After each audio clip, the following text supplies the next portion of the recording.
Welcome to The Real Build. I'm your host, Bill Ryman, your broker builder. And today I got a special guest coming all the way from Phoenix, Arizona. He was raised in Phoenix and Scottsdale by a strong single mother, graduated from Desert Mountain East Valley Institute of Technology for welding and metalwork.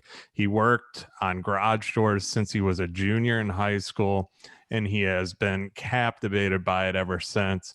He was lucky enough to have a great mentor that gave him the tools that allowed him to grow into the craftsman he is today.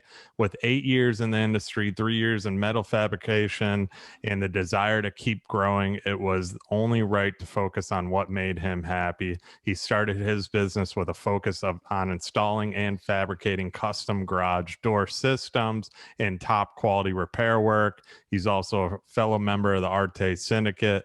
Dan Cummings, welcome to The Real Build. How you doing today? Good, Bill. Thank you so much for the intro, man.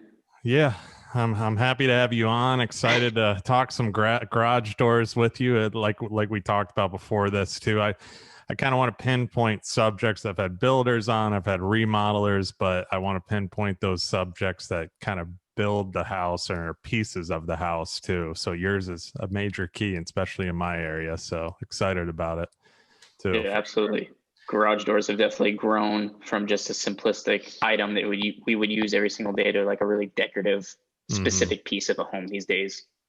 Oh yeah, and it's such a key to the actual front elevation, the look to the home. There's a lot of elements that go into it, like me and you kind of brushed on too prior to this, which we'll talk about more.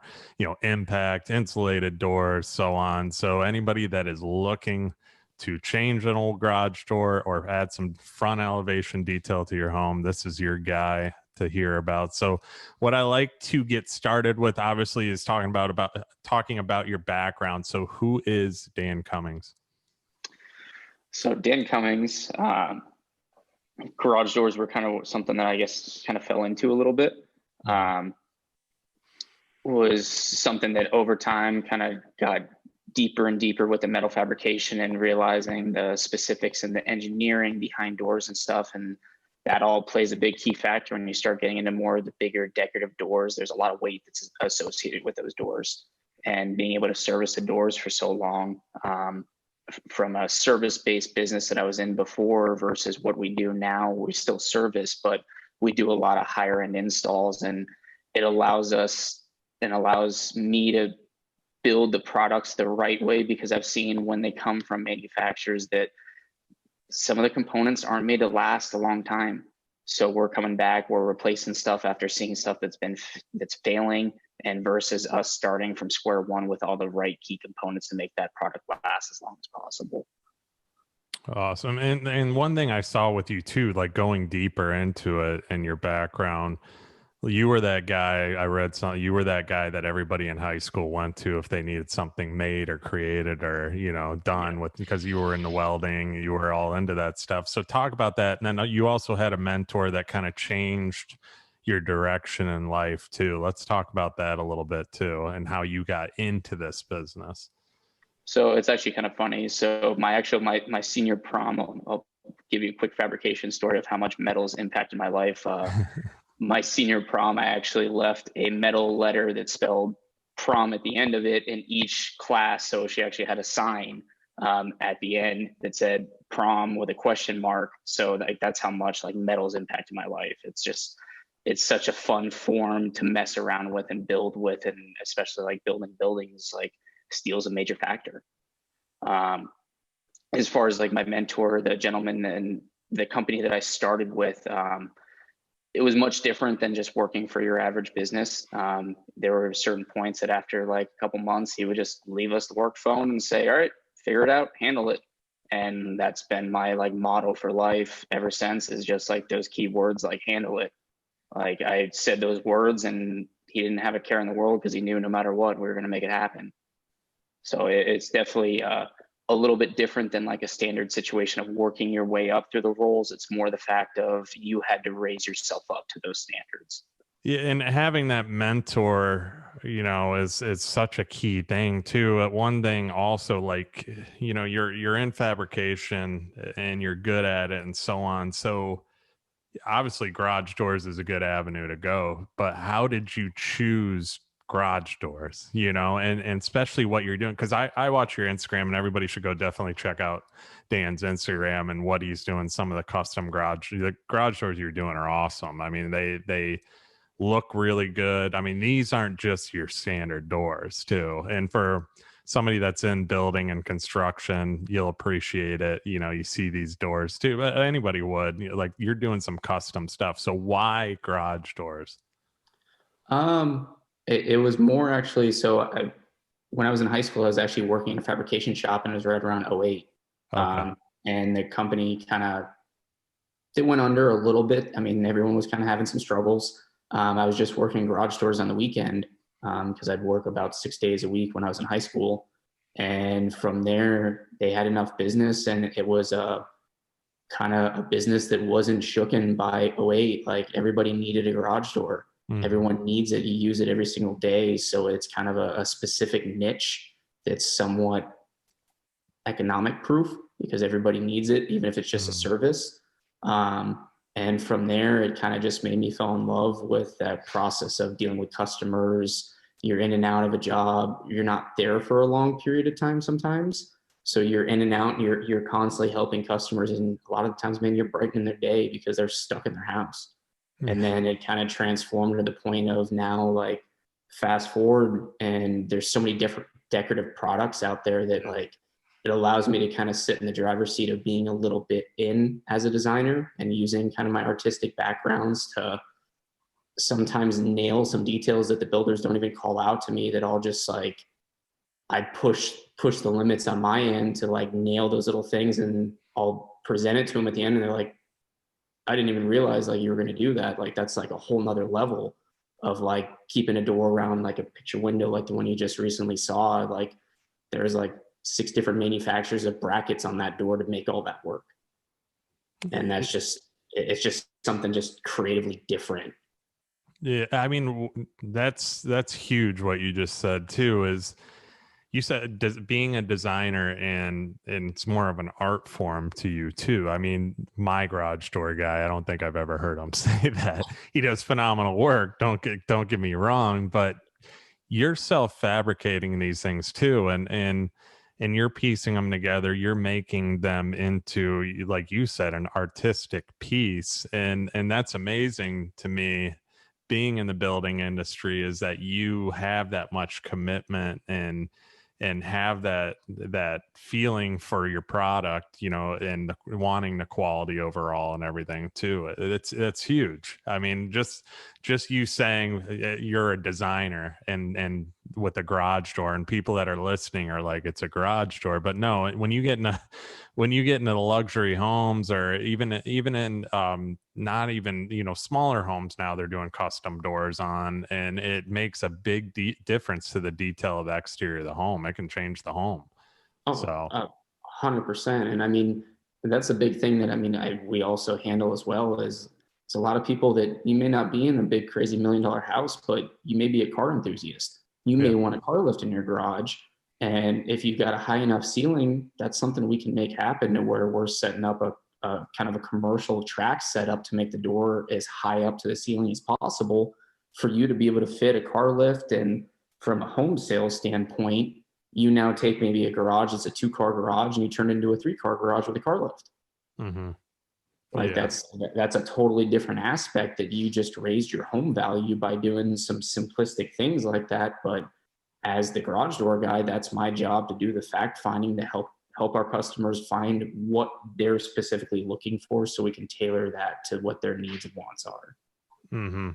And I mean, it being on the building side of this too, you coming up with those ideas and helping, that's a big factor too, as a subcontractor to the builder. I mean, builders are going to appreciate that. And so, like you said too, that you deal with builders that are just they're in awe that you're actually taking the time to do that above and beyond stuff that common person just would probably throw up a garage door real quick and say, that's it, we're done, let's move forward, or on to the next one. But you're actually taking the time. Like, Yeah, I brought this up. I saw your Instagram video where you had the tracks going close to the ceiling, and it was a detailed door, so you can show the actual window and a highlight point. Everything was on center, dead center. There was nothing off.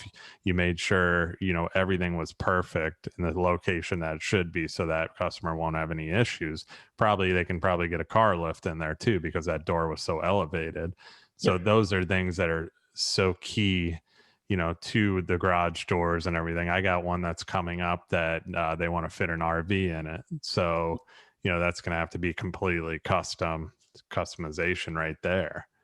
So, And those bigger factors in vehicles and stuff. And I mean, when you approach like custom homes that way, like if somebody says like, yeah, I got a huge car collection, like if they've got a limited lot size, it comes down to the creativity of like, oh, maybe we could double stack some 4-post car lifts or something in that way to fit all of your cars in one space versus like a massive area that would take up a large percentage of the lot, which may take away the wife wanting a big, beautiful resort style backyard. Mm-hmm. And kind of key components like that. So and I've done it with a couple builders because a lot of people like you see a set of plans, the plans go out. As a subcontractor, we're just supposed to estimate the plans. And there's a lot of people that just mind their business, bid the plans, and that's it. Versus like, I think there's a huge value in a subcontractor coming back and having that relationship saying, hey, here's a couple options that we could do to give you guys a little bit more of a custom look. And it's going to totally elevate the look of the garage, the feel, as well as just the usability of the space as well. Well, that just shows your professionalism too, and how much you care about your product and about it too, because your common guy that's going to go in there and just do what the blueprint says, which most do. While you, on the other hand, you're going to give other ideas to the builder and the client. And then it's going to it's going to benefit you, and it's going to benefit the builder, and it's going to benefit the client. So, if you do something more customized, this and that, it costs a little bit more money, but who ends up happy at the end? The client, because you can put it in a car lift, so you can do those things, or you can do this to a pre-finished door instead of paint grade door, and not have to worry about painting the door and so on. And maybe it's just, there's different things that you're coming up with that matter, which is good too. And that kind of rolls me into the next thing too. Let's talk about your services too. So, you're doing different things, fixing things, you're putting sensors on. So let's kind of brush on what exactly do you do? So, I mean, we're pretty much like, it's kind of crazy to think like we're kind of like the soup to nuts company. Mm-hmm. I help realtors in a situation, and maybe they get a Binzer report and they're missing remotes, or their sensors aren't aligned, or it's a unit that's too old that didn't pass inspection. I mean, all the way down to just popping out and selling somebody some remotes and programming their cars, all the way up to like your average repair work, which is going to be like broken springs and doors that are off track, redoing weather seal and trim around doors, all the way up to doing like the stuff that you've seen and the stuff that's on our Instagram, where it could be a $4 or $5 million home with a totally custom setup that we built in-house, because we build a lot of our wood doors in-house, mm-hmm. all the way down to just basic workhorse doors. If somebody just needs a door to open and close, we got you set. Like, I got the components to get it put together at a value rate. And that's always the hardest thing, is like sometimes the service work here, it's kind of like it's like a knife fight situation, I always like to say, because it's like one guy will do an opener for $489. Somebody's going to do it for $488. Mm-hmm. And we're more built around the fact of providing the best quality product at the most affordable price. And to me, that's considered value. And that's what we give our customers, is we're going to give you the best door at an affordable price with the proper components that's going to last them as long as possible. Versus like a lot of companies, they're going to sell a door that's going to be cheap, and they're going to make their money on their return trips when they need to service the door, and then they keep upselling products. I just want, our relationship is, we put a door in, all the best components. I just want to come service the door for the rest of its lifetime. I don't want to have to keep replacing little things and nickel and diming people. Mm-hmm. is kind of that situation, because that's how a lot of companies are set up, and it's not wrong, but they're just not taking the time to educate their customers for the customer to make the proper choice and decision.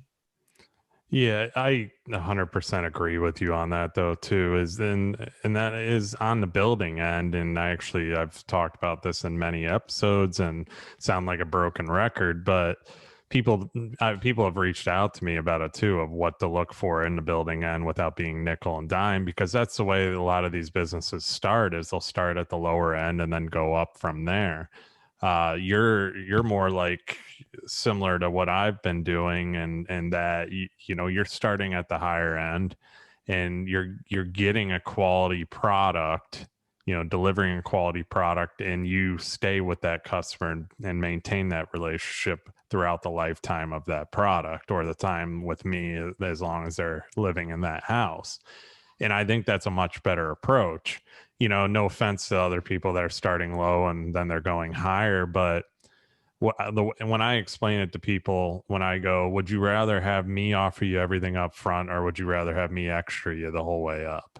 You know, and extra this, extra that. Most of the time, about 90 something percent of them are going to say, I'd rather start where, you know, knowing that I'm getting what I want, you know. And it's hard to do as a custom builder, but you being in your business too, you know, that's what you're doing, and that's where you're probably going to benefit in the long run, because you're delivering that quality product on top of maintaining the relationship. Absolutely. I agree 100%. So, and there's one thing you said too, and I wanted to touch on this right away going into the quality too. As you said, you really want to talk about, or you said with 8 years of experience in the industry, Southwest Garage Door believes in quality. Quality work at a reasonable price. You provide to your customers with an understanding that their time is at utmost importance. You give them the opportunity, they give you the opportunity to earn your business. And then you also said, we will do everything we can to give you the best finish, repair, and installation possible. So kind of explain this too, because going off of what I just said with the quality and everything, how are you doing this? So the biggest thing is, I would say our process is, its number one thing is answering and getting back to customers as quick as we can. Mm-hmm. From there, I mean, on the service end is a lot of the times like you're stuck in a situation where the door might be locked and you can't get out. Now, luckily nowadays there's Uber and there's different choices for you to get out of the house. Back in the day, that wasn't as much when I was coming up. But it just comes down to getting somebody in, properly assessing the situation. Is this an emergency? You need somebody out right away. And then from there, quickly getting them scheduled. I use a software program personally to where we're sending confirmation text to our customers and sharing the actual scheduled time.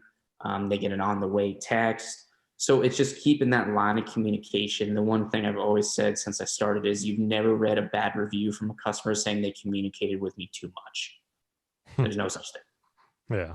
So in that is just, and then the same thing is like, if we're scheduling and we're giving them a time window, like my guys and myself, like I set timers when I'm at a job. Like if I'm an hour in and I'm eating into somebody's scheduled time, I'm going to call them and give them a heads up and say, hey, we're going to be there between 3 and 4. I know I said between 2 and 4, but I don't want you to be sitting at the house just waiting for me for 2 hours. Like if you got some errands to run, I'd rather you go take care of them, and we're going to fit in that 3 to 4 window, and you get happier customers that way. But it's that line of communication to keep open once again with those customers and being upfront versus not caring about their needs. Because if you've ever had somebody or a service person come out to your house and they give you like a 9-hour window and you're like, great, I get to sit home all day long. How's your mood? You're pretty bummed out because you can't really do anything all day. And then they show up and it's just, you're not happy with the situation. And I want customers to be happy and feel empowered to call us, not like, oh, damn it, we got to call the garage door guy again. Like, I don't want that experience for people whatsoever. Hmm. Well, in 70 something episodes that I've been doing on the show, it's a continuous thing that everybody I've had on really cares about the company. That's why, that's what this show's all about. The Real Build. It's bringing people that actually care about the business and customers, but also showing customers what to look for. And you're one of those companies that actually cares, and everybody's kind of had the same thing, that one key point would be communication. And that's where everybody's had that success with business and their customers, is constantly communicating with the customers, especially in your business and my business, is that if you're not communicating, they're going to get aggravated. They're going to get pissed off. They're not going to want to deal with you, because it is an expensive thing. Garage doors aren't cheap. Building a house isn't cheap. So we have to be in front of them constantly, communicating, teaching them things, going over why things are why things the way they are. So that's a huge thing that I've seen with successful businesses that I've had on the show. Now, one thing I wanted to ask you about, just so if somebody is looking to, because a lot of people are renovating homes right now, they're changing things, they've been stuck at home, they're looking at that old garage door and they're saying, wow, what a piece of I need to update, so let's talk about the process of what you're doing a little bit too. Like, how do you go about your process? If somebody is looking to get a new garage door, let's start there before I roll into pricing, because price is obviously, there's price shoppers, but what's your process? So our process, it's a little different. So a lot of companies are just going to have somebody out right away. I normally like to ask my customers, accumulate like 4 to 5 images, go on Pinterest, pop on our website, go to our Instagram account, get a couple images. 4 to 5 normally is kind of my max and minimum, just because say they pick something that's way out of the price range, we still got a couple to work with. From there, once they have some images, we'll go ahead and schedule a time for us to come out, measure up the opening, because obviously the door size is going to be one of those things that's very important to that. And then from there, we can also look and start assessing, like if they've got some custom cars in the garage or something and they're looking for something specific, or we can offer up some ideas for them to maximize the space. And then from there, once we kind of have all that established, then we can kind of work through the process of finding what's going to look best on their home. If it's maybe a pre-manufactured product, we've got all their color swatches and stuff on the truck to show some samples. And if they need to, we have bigger hand samples we can always bring back to the job later. If there's a couple, like 2 or 3 doors they're trying to decide from, we've got some bigger samples that will kind of help ease that process. And then from there, it really comes down to, and then if they're going the more custom route, we'll actually draw up. One of the best things I actually learned during quarantine was I taught myself how to draw in SketchUp. So I'll draw all our own detailed doors out, as well as I'll draw my own details for like construction as well. And then that gives them a realistic look. We can pick through wood species, colors, stains, all that type of stuff. Then from there, it takes us about 2 to 3 days sometimes to work up an estimate. And then we'll normally send over our formal estimate. We'll follow up. And then at that point, once we follow up, it just kind of comes down to agreeing on the actual estimated cost. And then from there, getting the door ordered up and setting our installation time. Nice. Yeah. And like, that's good to know too, as far as that. Cause I mean, I like how with what you're doing too, you actually do a SketchUp too, cause that's probably important to people, and actually seeing reality instead of, I mean, obviously, you're not going to have a bunch of styles of doors in a giant showroom. I mean, maybe one day that's going to be that's going to be your next that's move. the goal, one day.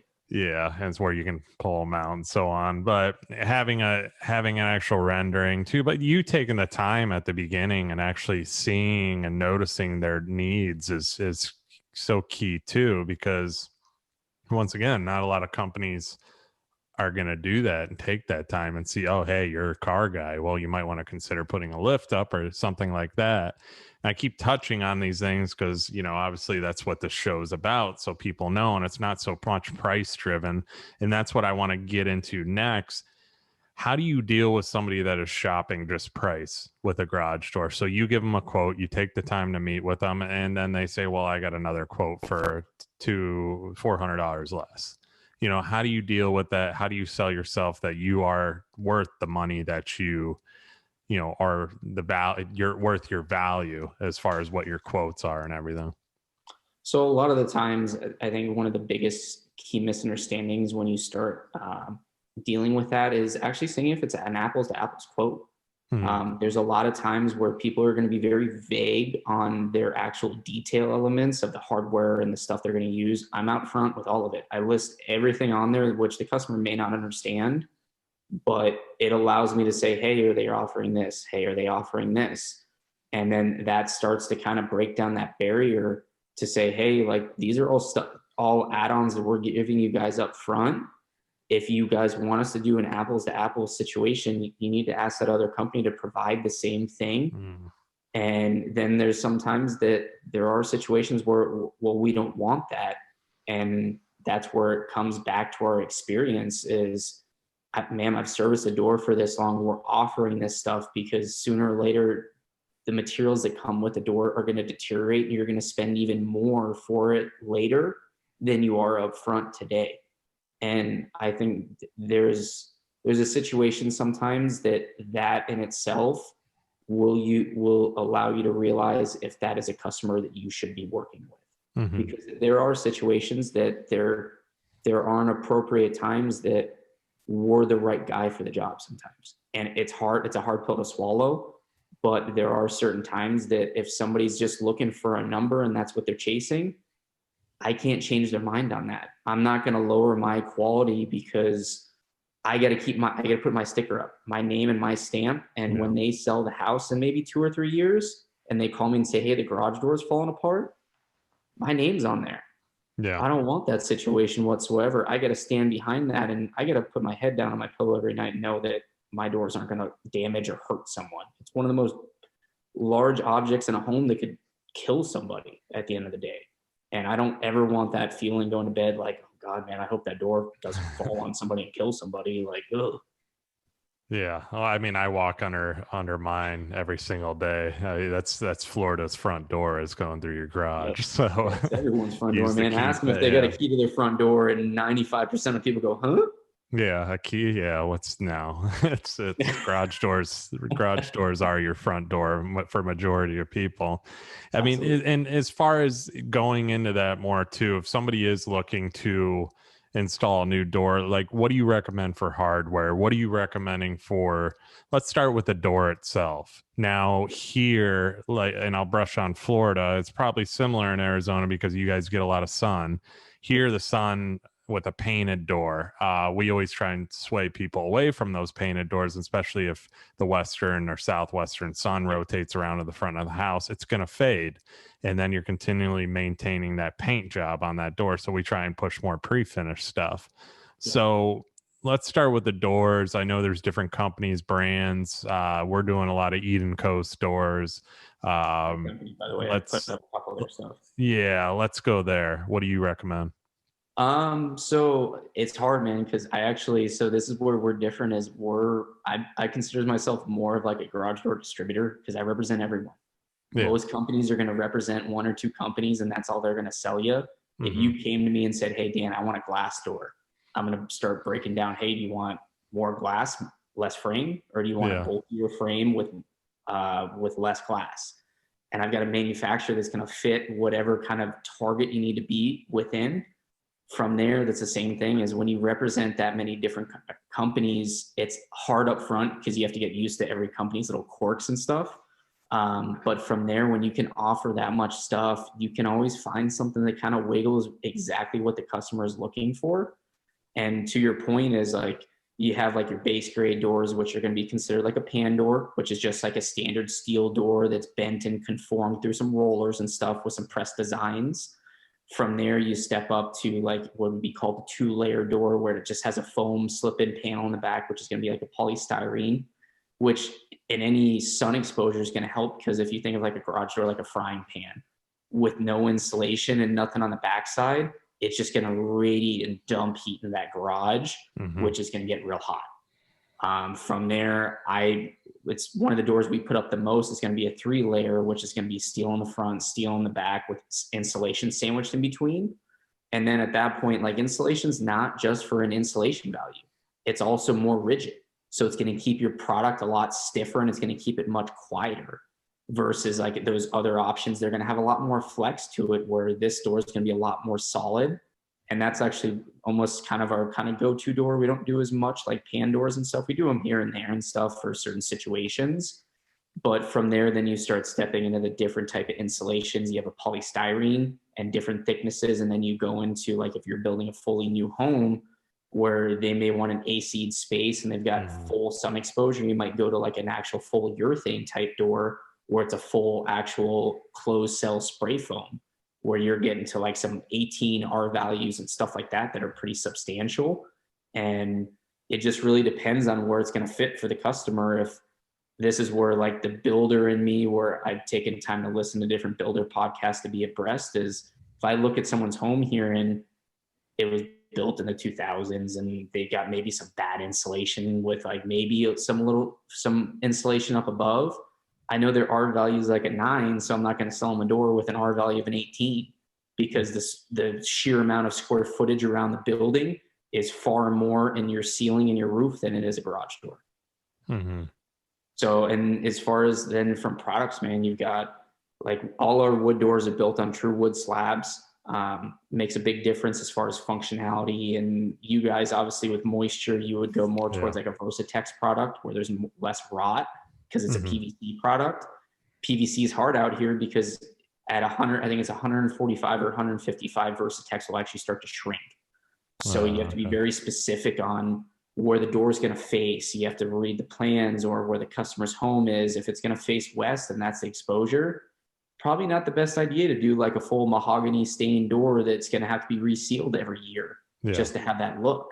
So it's having those conversations to find the needs and wants of the customer, but use your expertise to lead them in the proper direction that's going to give them a door that they're not going to be upset with because they're spending so much money on it every couple of years to restain it and deal with those certain situations. And there's so many products. You've got wood, you've got Eden Coast, which is super cool because it's all recycled materials. Mm-hmm. So those doors are actually literally made of like bottles, shells, like all recycled material is their actual composite overlays. Brian at Eden Coast, I'll give them a little plug. They're phenomenal to work with. I've done some products with them out here. And they're great. They're awesome. It's an overlay product that looks just like wood, but without the cost and the upkeep. Mm-hmm. So there's so many different products. Like there's faux wood grain doors out there with like the modern stacked lights down the side. From there, you've got your solid pre-finished doors. One of our manufacturers actually powder coats all their product.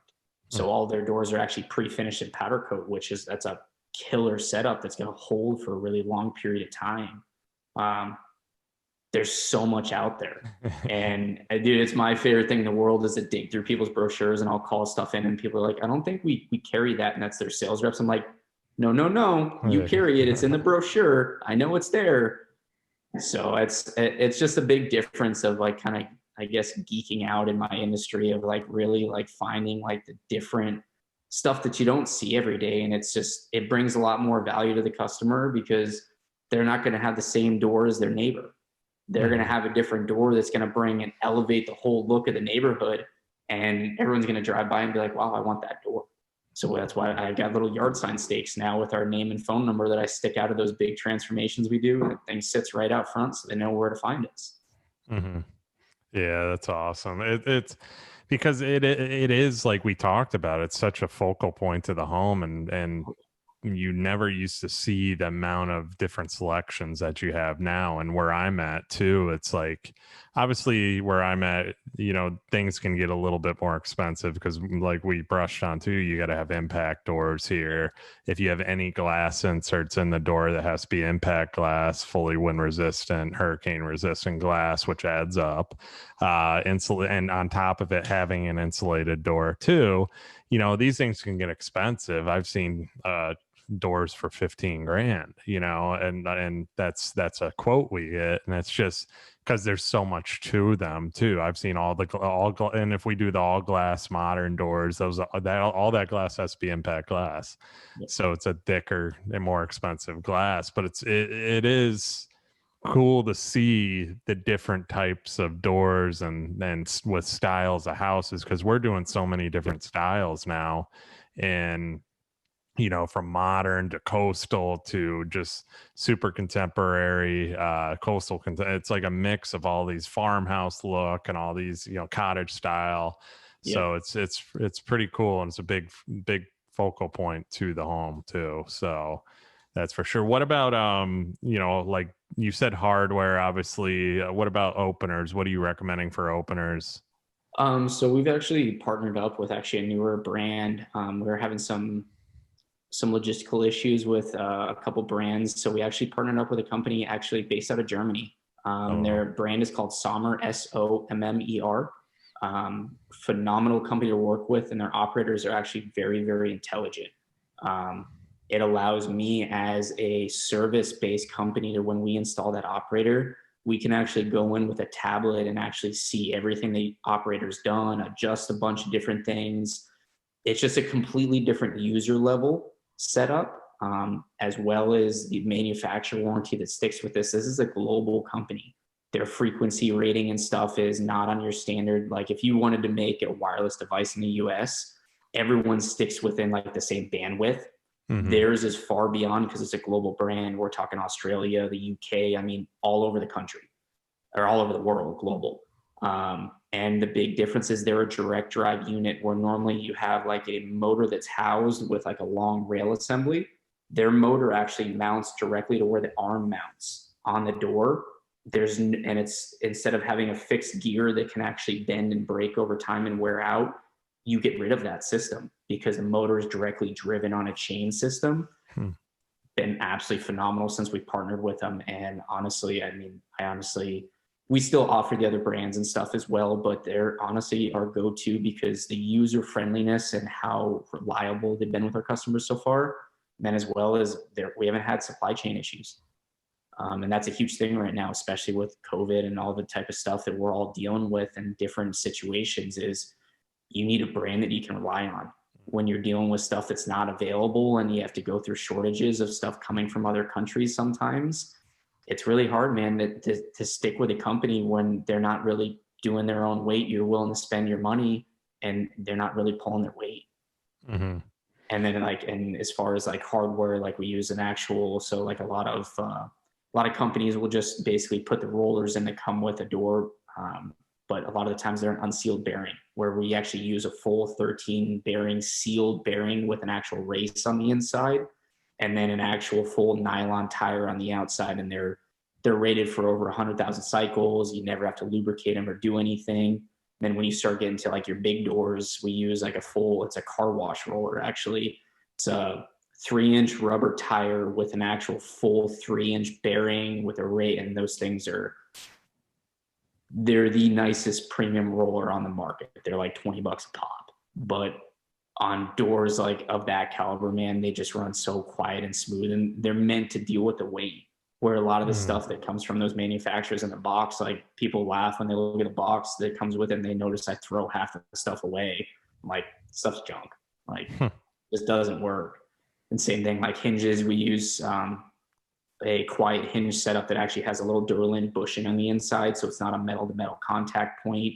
There's just those little things, man, that just take the time. That they're little upgrades at first. You're talking 15, 20, $100 maybe, but the lifespan of the door, the customer's not spending more money out of pocket later on. Like I would consider a lot of the times like my customers' money is like my own money. Like I don't want them to have to spend excessively when they don't have to.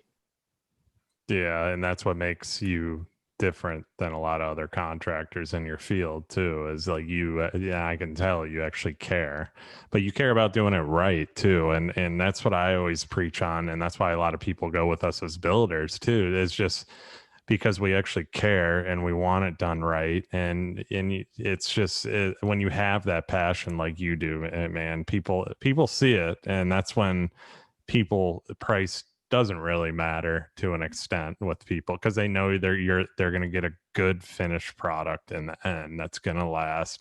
And by you taking the parts that come with the box and throwing them out and then going and doing some other parts, and it's only going to cost them $100 more tops. I mean, to make the door last longer, that's huge, because it's such a piece of the house too, that a big piece of the puzzle.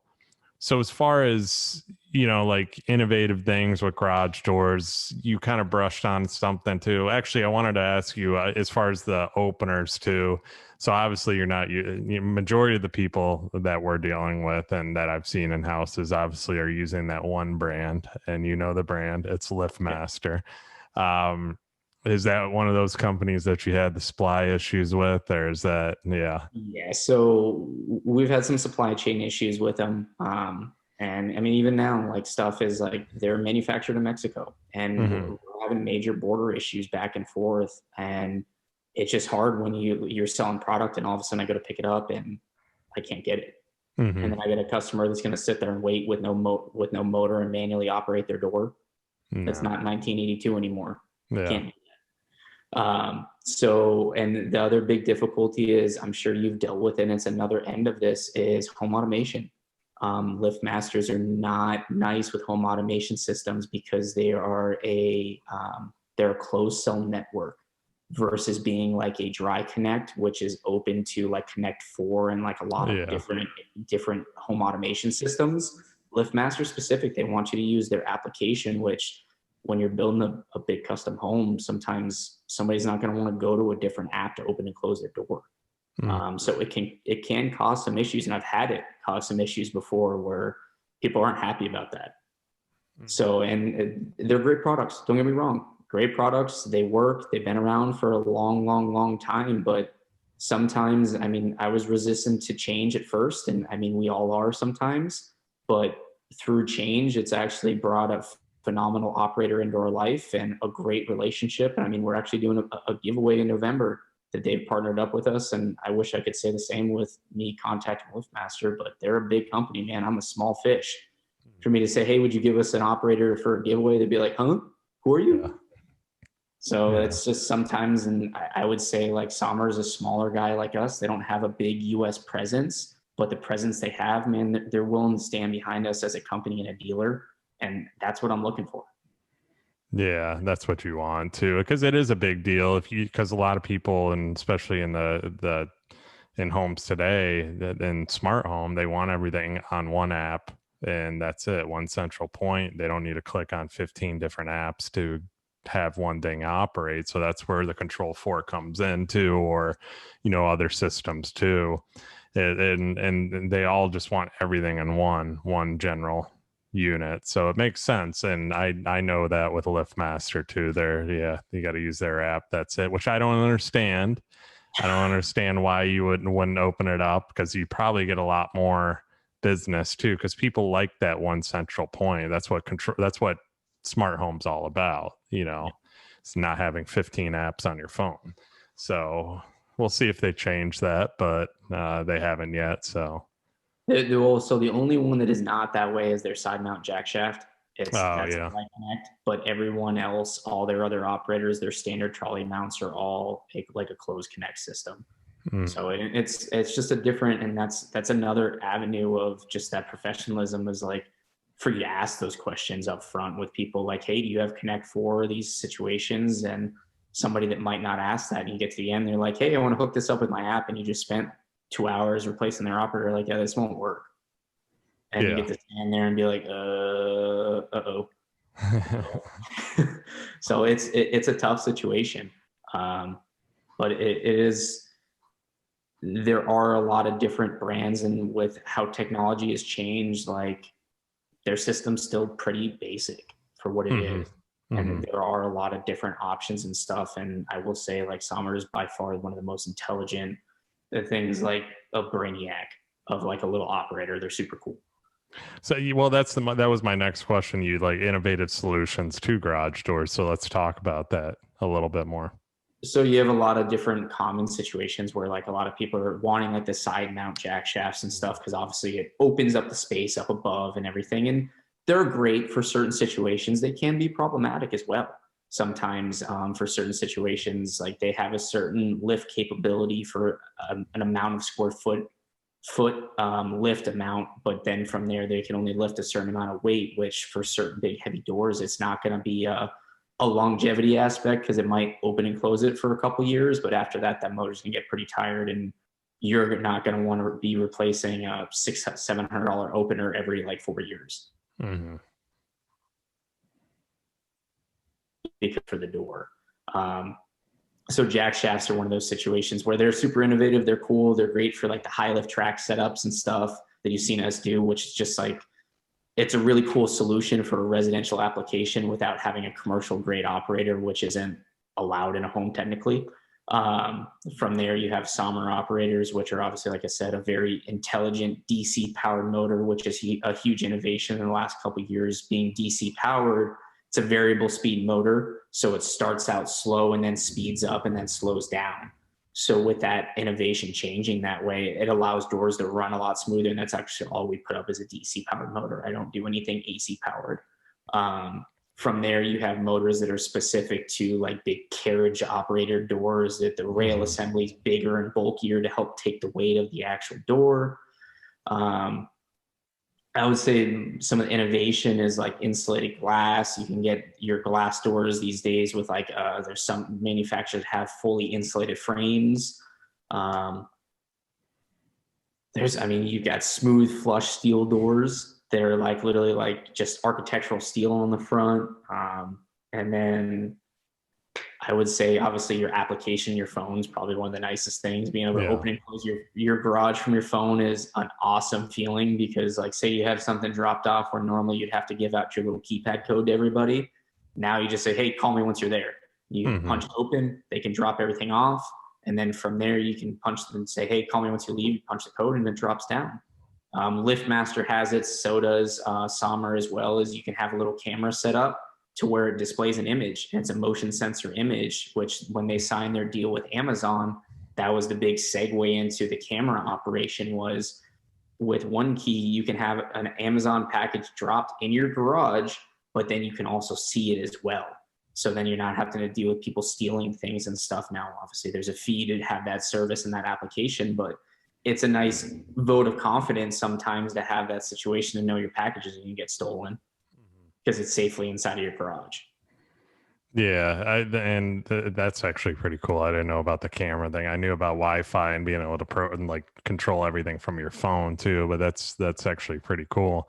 Yeah, and one thing too, just to touch on it too, that for those who are listening, when we're talking about insulated doors, we're talking, you kind of explain insulated doors, but the reason a lot of people do insulated doors too is if they want to climate control the garages and for cars, stuff like that, if you're working in your garage, because it does make a big difference. I mean, a huge difference in cooling. I had a non-insulated door at the house I bought, and I had my garage door guy come here and insulate it. So it is a possibility to do a non-insulated into an insulated door.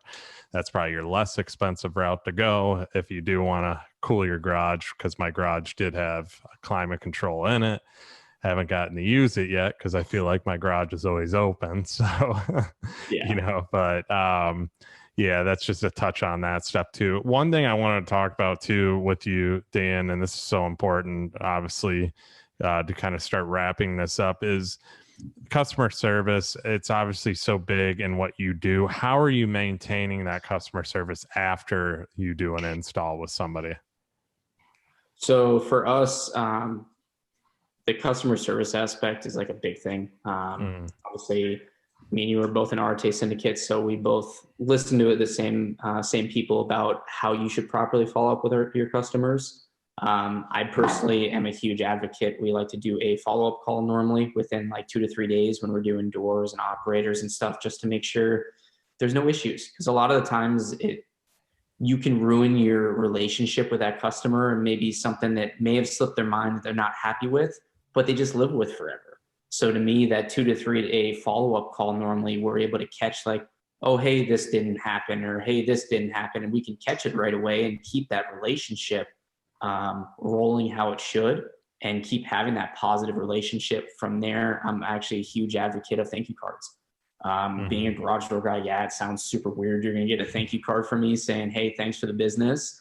But I think it's a huge thing that a lot of people don't value properly, is like, they don't have to choose us. They took their time, they did their research, and they made a conscious decision. And I want to thank them for taking the time to do that, because that's a huge thing. It's the reason we're in business, and being local as well as people choosing and making the choice to stay local. Like it's a thank you. Thank you for taking that time and taking the time to call us, and thank you for the opportunity for us to help change your garage door for the better. So it's, to me, it's more of an appreciation aspect for that customer.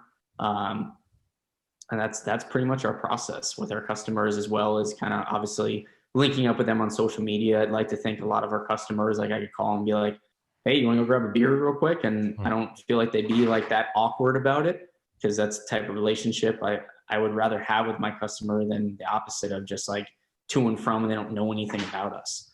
And with Instagram and social media, like, it's different when you call somebody that you see their face actively, you see what they're doing. Like, it's not as like weird as like having somebody awkwardly in your home sometimes.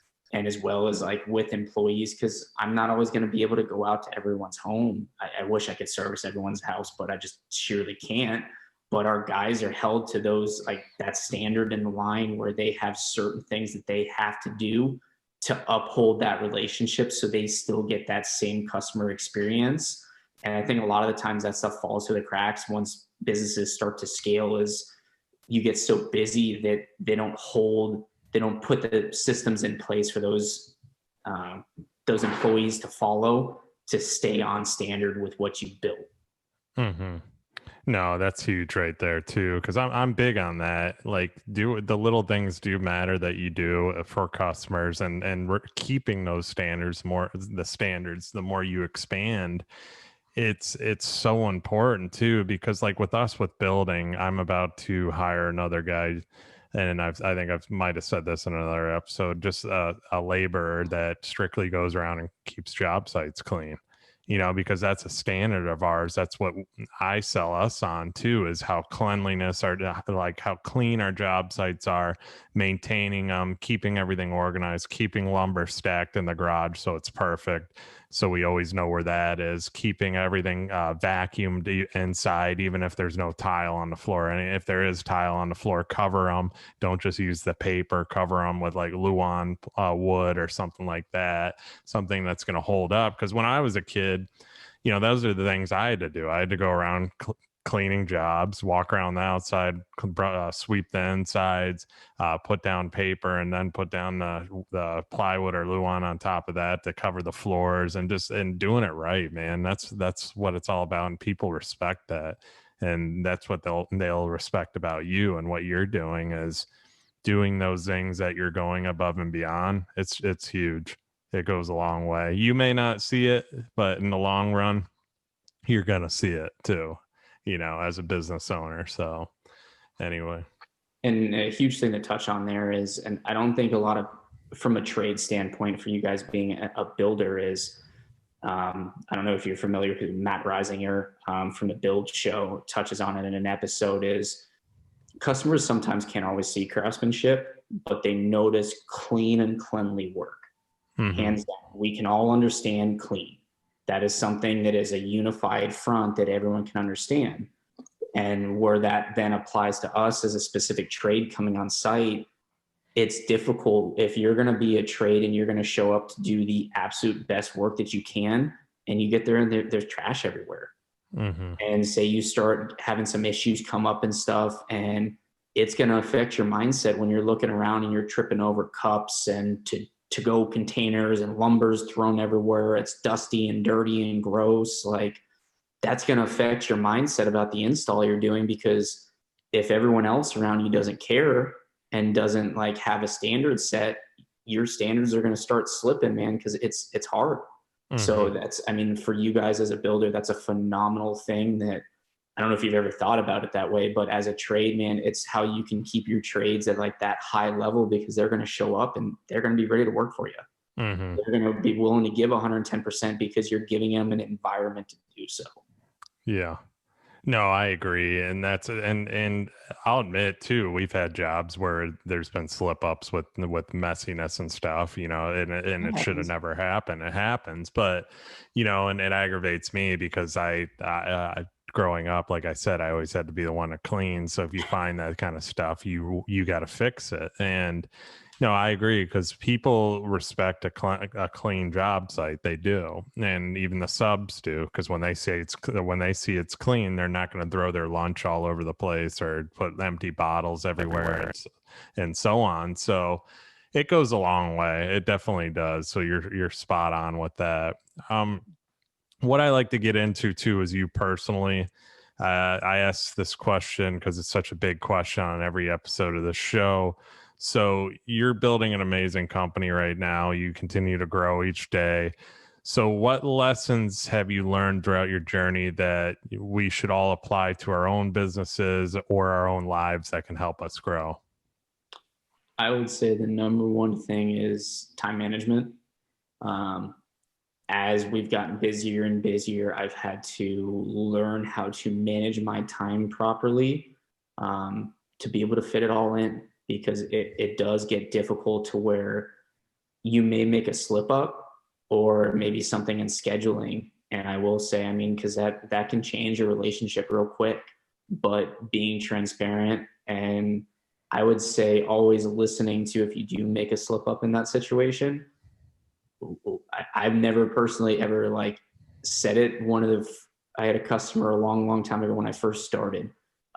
She was super upset I missed an appointment. It's the only appointment I've ever missed, and did a no call, no show. And I called her. She was super upset. But the main thing I listened to her was I took time away from her that I could not give back.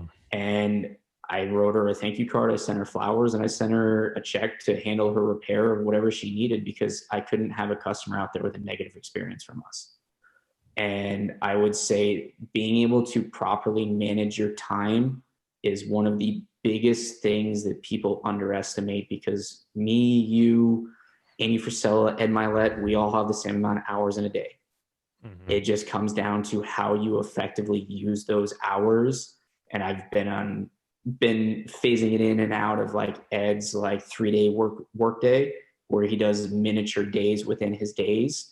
And it allows you a different level of efficiency in your day, because you're shortening your windows and you're getting so much done inside of those windows. But I think where I make mistakes is you get tired, man, after 5 days. And sometimes you're like, I can't keep this up. But if you stay consistent with it, you're like, no, I can do this. And you do give some gratitude to yourself. Like, I can really do this. Like, it's amazing what you can get done in a day versus what you used to think was possible.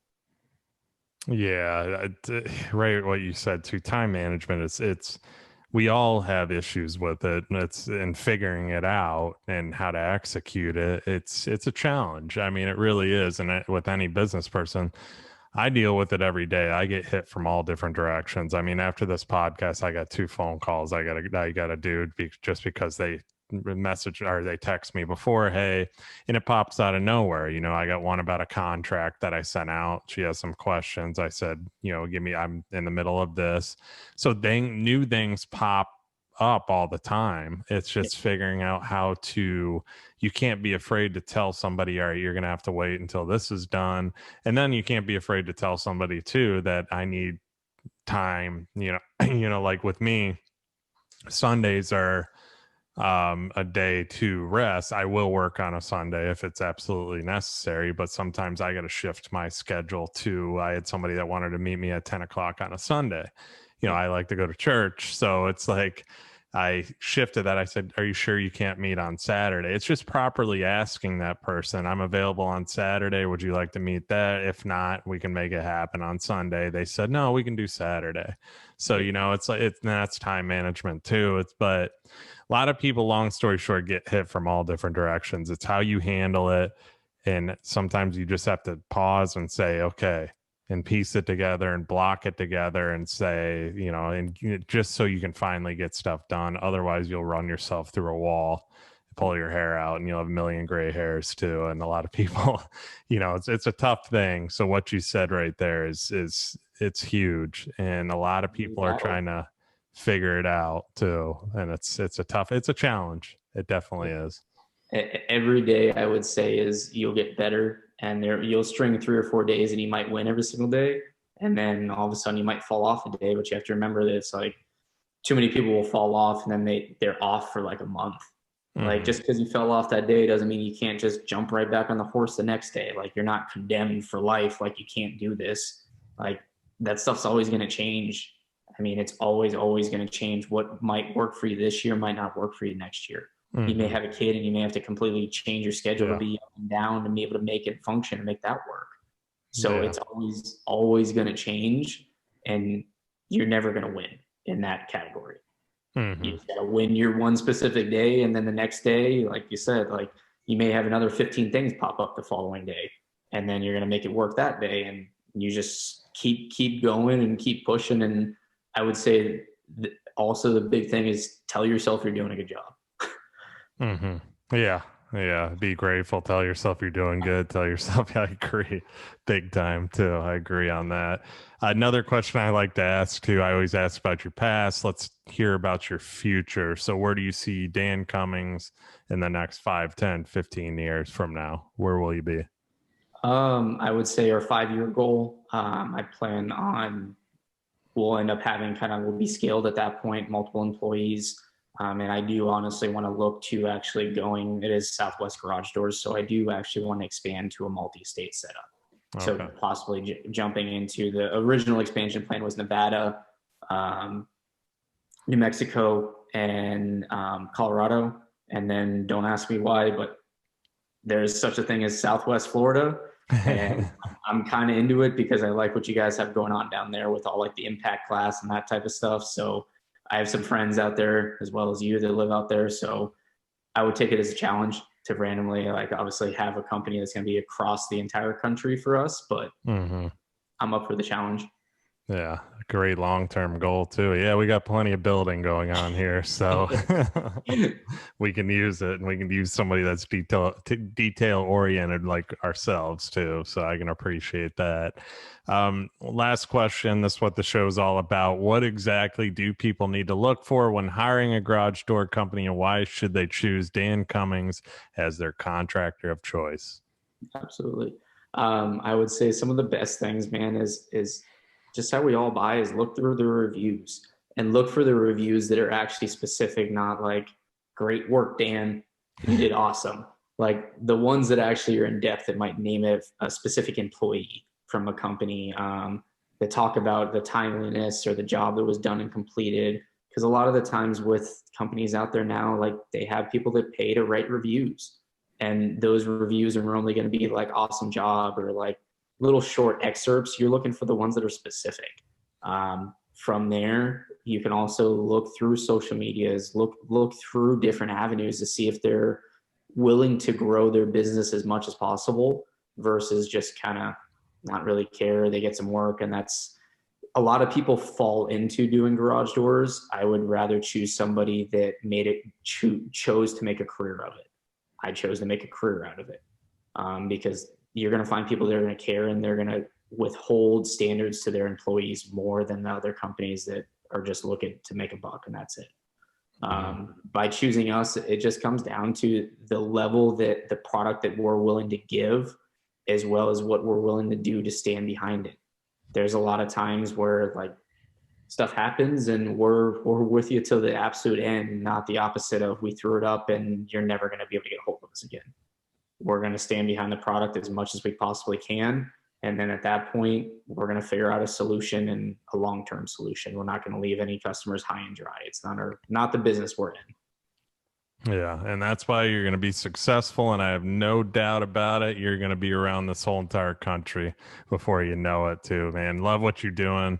Thank you for coming on today. Obviously too, learned a lot myself personally, and I'm sure everybody that's out there that's thinking about changing that old garage door, the building a house too. I mean, this is definitely going to help. It's definitely going to help my clients, especially if they don't know what's going on with garage doors. So I'm definitely going to use this episode myself. But last thing too, where can people find and connect with you? So we're obviously on all the major channels. We're on LinkedIn. We are on Instagram, is probably the one we're most active on. You can see a lot of our installs and stuff through our posts, as well as my stories are normally kind of my more in-depth behind the scenes stuff of, you can kind of get some understanding of how garage doors work. I like to explain stuff and share and kind of show the technical side of what we do. And then as well as Facebook, we're a little less active on there, but we try as much as we can on there just because it is an avenue for other people. And we do have a YouTube channel coming out as well to start kind of digging down into some reviews, proper reviews, different companies, different operators and stuff, just to help our customers be able to make better choices. And that's a countrywide global thing. Is we want to be able to impact customers to help them make better choices and decisions. And I feel like there's a big lack of that's out there. There's so many products that not many people have taken the time to really dig into, really share the different positives and negatives of those options for them. Mm. And well, what as far as like the handles too, where can people find you? What's your Instagram handle, and then also so we're Southwest Garage Doors, and then Southwest Garage Doors AZ, and then Facebook we're Southwest Garage Doors, and then same thing with LinkedIn as Southwest Garage Doors as well. Cool. And I'll definitely tag those in this podcast episode as well. But Dan, this has been awesome, man. I appreciate you coming on today. It's been a pleasure having you. And yeah, I mean, it's been awesome, man. Great job. Great info. Absolutely, Bill. Thank you. It was a pleasure being on here, man. Yeah. Thank you again. And as always, everybody that is listening, I don't ask for anything. There's no advertisements. Please just like, comment, 5-star review, of course, is always appreciated. And I will see you guys on the next episode.